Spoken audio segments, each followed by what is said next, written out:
Let's look at some sigma notation.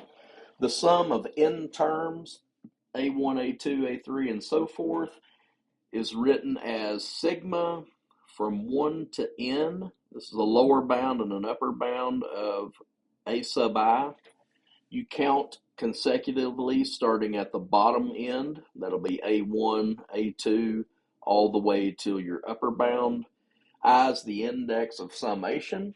A sub I is the ith term of the sum, and the upper and lower bounds of summation are n and 1, respectively. The upper and lower bounds must be constant with respect to the index of summation. The lower bound, however, does not have to be 1. Any integer less than or equal to the upper bound is legitimate. Let's find the sum of each. I'm going to go ahead and put both on the screen.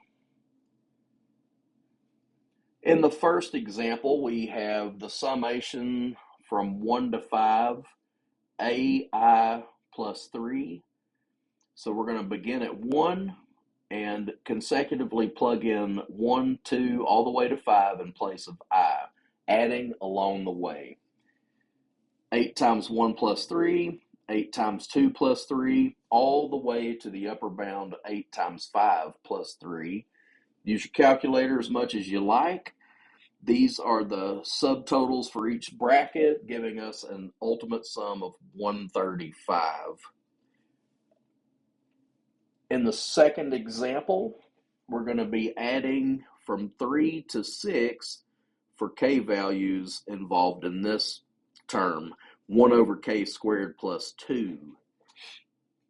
Starting with 3, 1 over 3 squared plus 2, 1 over 4 squared plus 2, and we continue until we get to 6, 1 over 6 squared plus 2. Adding along the way, we get 1/11th plus 1/18th, all the way to 1 over 38, approximating to 4 decimal places. That's 0.2098. Let's go the other way. Use sigma notation to write the sum. In this type of problem, you're going to be looking for a pattern and the value that gets progressively moved up one at a time. 1 over 8 times 1 plus 1 over 8 times 2 plus 1 over 8 times 3. You spot the pattern. The number that changes will be your I, and you will put an upper bound at the last term. So we're going to have the summation from 1 to 11 of 1 over 8 times I. This has to follow the pattern of your series. We weren't asked to come up with a sum. We were just asked to use sigma notation to write it. In the second example, you can tell that the bottom right number is the only one that's progressively changing. It starts at 1, goes all the way to 13. So we're going to have the summation from 1 to 13, put an I where the change occurs. That's 3 over 3 plus I.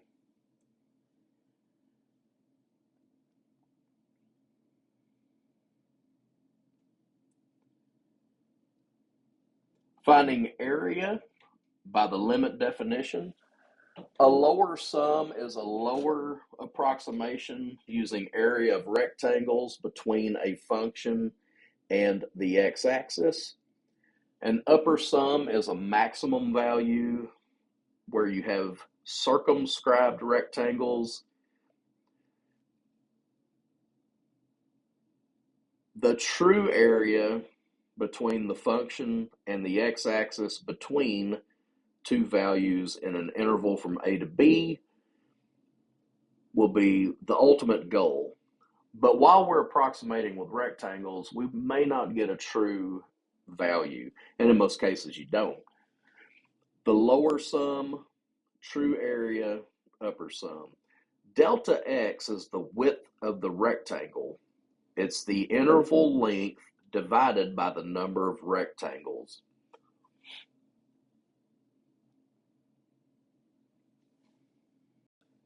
Let's look at some examples. This video, we're only going to do one example. In the next video, we have a couple more. Use left and right endpoints in the given number of rectangles to find two approximations of the area of the region between the graph of the function and the x-axis over the given interval. So we're asked to take the function f of x equals x squared, find its area underneath the function between it and the x-axis over the interval 0 to 2 using 4 rectangles. The first thing we'll do is find the width of each rectangle. That's called delta x. That's change in x. The interval goes from 0 to 2, so we'll subtract 2 minus 0. The interval length is 2. Divided amongst 4 rectangles means each rectangle is 1/2 unit wide. At the bottom right of your screen, we have in black the function f of x squared.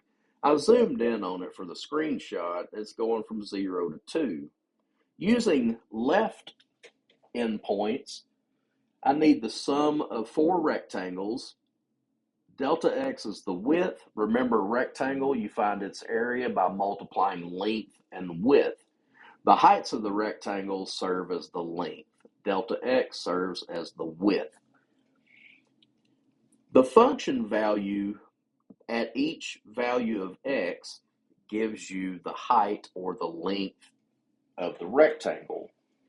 Since we're starting from the left endpoint, we're going to start at 0. Delta x is 1/2, so starting at 0, we make a width of 1/2 until we have 4 rectangles. The upper left endpoint is where we're going to evaluate the function to get the height or length of the rectangle. We already know the width is 1/2. So starting at 0, 0 squared is 0. Move to 1/2. 1/2 squared is 1/4. Move another half. 1 squared, remember we're substituting into our function. 1 squared is 1. And then finally, our 4th rectangle left endpoint is when x is 3/2. 3/2 squared, that's 9/4. This will give us the area of these 4 rectangles. So let's add up inside the blue. You want to get a total for all the heights. Multiply by 1/2. This should come out to 7/4, which gives us 1.75. Now this is a lower estimate because notice our rectangles don't always fill in the gaps. There's open area that we have not accounted for. Now let's do 4 rectangles. Let's construct 4 rectangles under the same function, but such that the upper right corner of each rectangle touches the function. Here we go. These are called circumscribed. They overestimate the area. Notice I'm still looking at the interval from 0 to 2, but this time I'm going to come in from the right side. 2 squared is 4. I move 1/2 unit over. 3/2 squared, that's 9/4. Move another half unit. 1 squared is 1. Another half unit. 1/2 squared is 1/4. I don't calculate the 0 because I'm looking at the 4 rectangles that have these values of x at their upper right corner.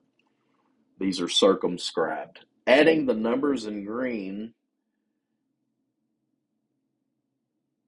we come up with, let's see, 1/4, 4/4, 9/4.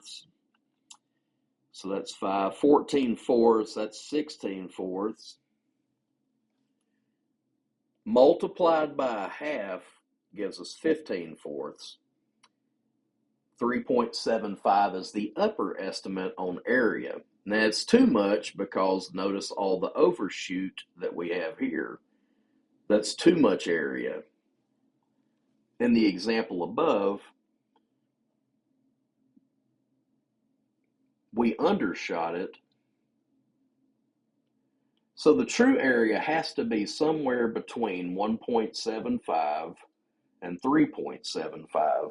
In future videos, we're going to look at how to calculate the exact area, but for now, we're going to look at rectangle approximations. In the next video, we will have a new function. We're actually going to do two functions, and we'll do both left and right endpoint approximations.